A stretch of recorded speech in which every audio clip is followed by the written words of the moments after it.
euch auf der Reise unseres Lebens.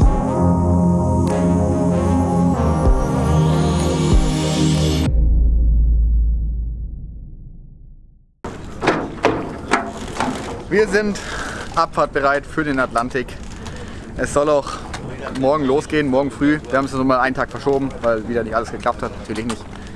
Ja, aber beziehungsweise ja, also es ist auf jeden Fall. Das Boot steht hammergut da.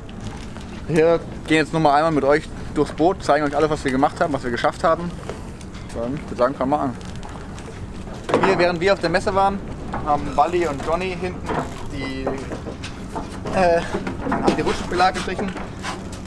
Das kann man auf jeden Fall besser machen, aber es ist schon ganz gut geworden. Man rutscht auf jeden Fall nicht mehr weg. Und alle Lackstellen hinten von dem Schaden in allen Merimasen ausgebessert, also da ist jetzt alles wieder schön weiß. Das ist auch ziemlich schick. Wir haben die Hydraulikfestigkeit für das hydraulische System nachgefüllt. Also das ist jetzt wieder so, dass es lange durchhält. Das leckt nämlich immer so ein kleines bisschen, nicht so gut. Und große Erneuerung, wir haben endlich unsere Solarpaneele drauf. Das sind 2 Solarpaneele von Off-Grid Tech. Die sind auch ziemlich stark. Also jeweils 150 Watt, aber die leisten sie auch richtig. Also die haben richtig Power. Und bis jetzt, die sind schon eine Weile drauf, bis jetzt hat alles super geklappt und wir können uns eigentlich komplett so versorgen und den Kühlschrank auch mal laufen lassen. Noch eine ziemlich wichtige Erneuerung, wir haben jetzt ein Messer im Cockpit. Das ist auf jeden Fall super praktisch, falls mal irgendeine Leine hängt oder so, kannst du die schnell durchschneiden. Ist noch nicht passiert die Situation, aber wenn es mal passiert, ist das goldrichtig, da ein Messer im Cockpit zu haben. Da, genau neben dem Motor. Also so sauber ist es hier wirklich selten. Richtig shit, ja. Wir haben hier wir tauschen mal kurz Plätze. Ja.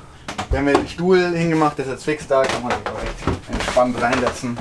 Das konnten wir jetzt nur machen, weil die Elektronik endlich fertig ist. Das Panel haben wir beschriftet.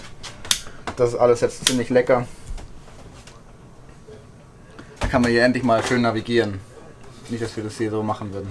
Noch super cool, unsere Salzwasserpumpe funktioniert jetzt. Heißt, wir können hier mit dem Fuß Salzwasser pumpen.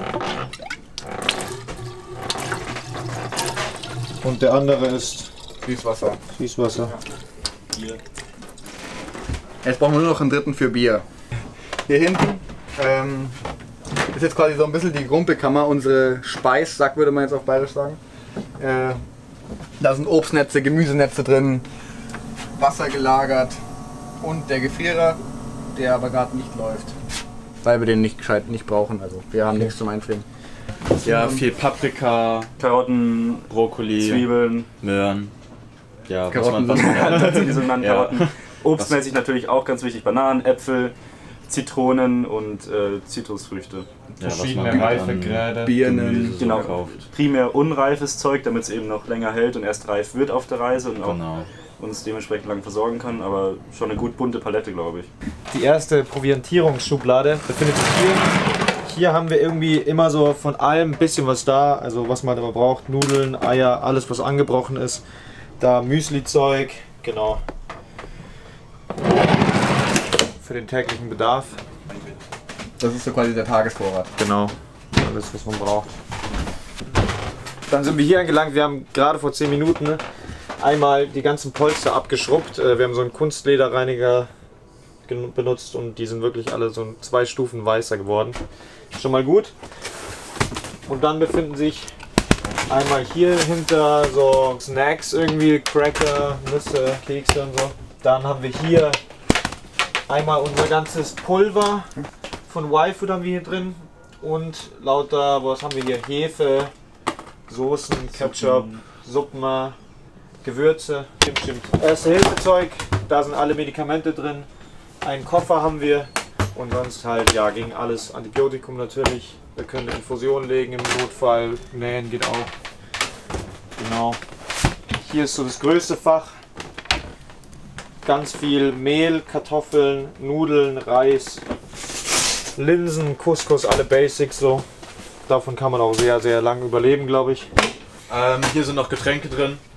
Ja, eigentlich nur Getränke und verschiedene Säfte und ein bisschen Bier. Genau.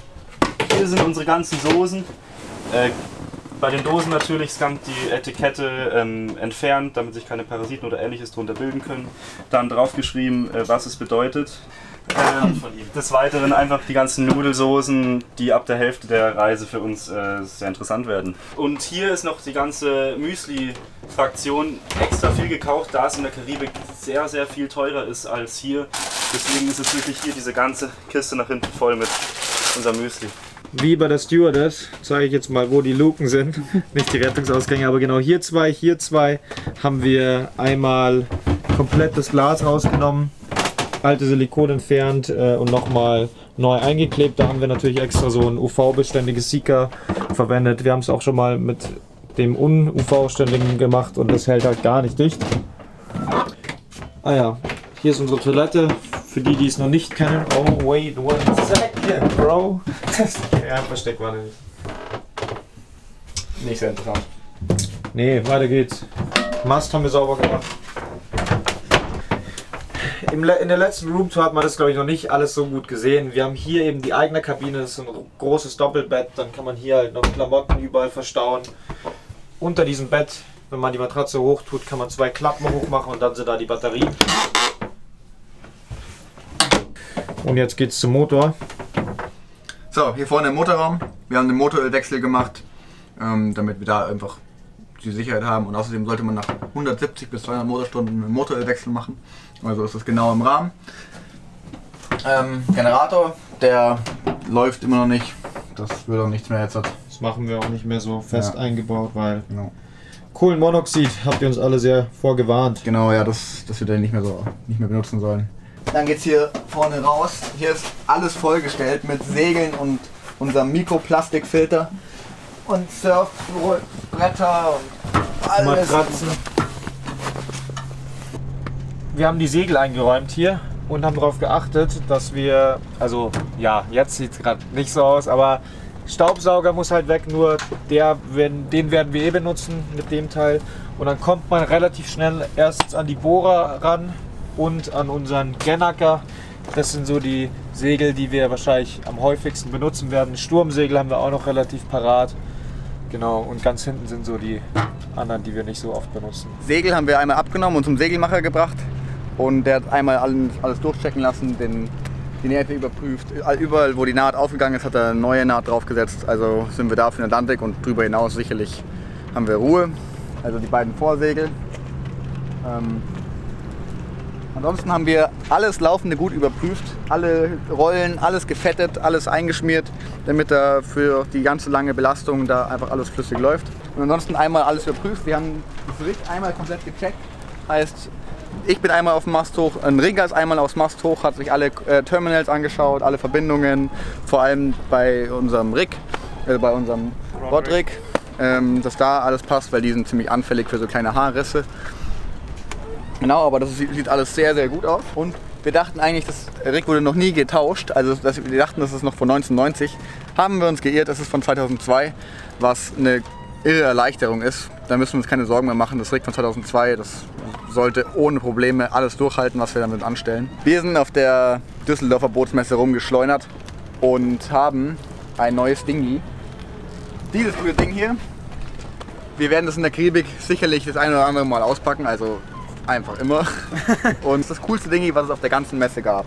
Also seid gespannt, das ist nämlich ein richtig cooles Teil. Dann, hier sind nochmal die anderen Solarpaneele, 2x8, 2x90 Watt, also insgesamt 180 Watt. Und so kommen wir auf eine Gesamtleistung von 480 Watt, was ziemlich gut ist. Plus Windgenerator, also wir sollten Ruhe haben. Hier auch nochmal alle Rollen und Schienen gefettet. Und dann sind wir wieder hinten angekommen. Also das ganze Boot einmal auf Vordermann gebracht und alles, eigentlich funktioniert wirklich alles und das ist ein Zustand am Boot, der sehr selten ist.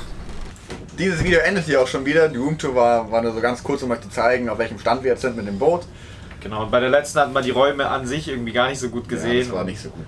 Haben wir nochmal wiederholt. Genau. Und jetzt geht's morgen los über den Atlantik. Ich bin auch schon ein bisschen aufgeregt, oder wir alle sind ein bisschen aufgeregt. Ja, ein bisschen die Spannung kommt genau. jetzt langsam. Aber man wird immer so der Puls steigt so ein bisschen, wenn man dran denkt, dass es wirklich morgen losgeht.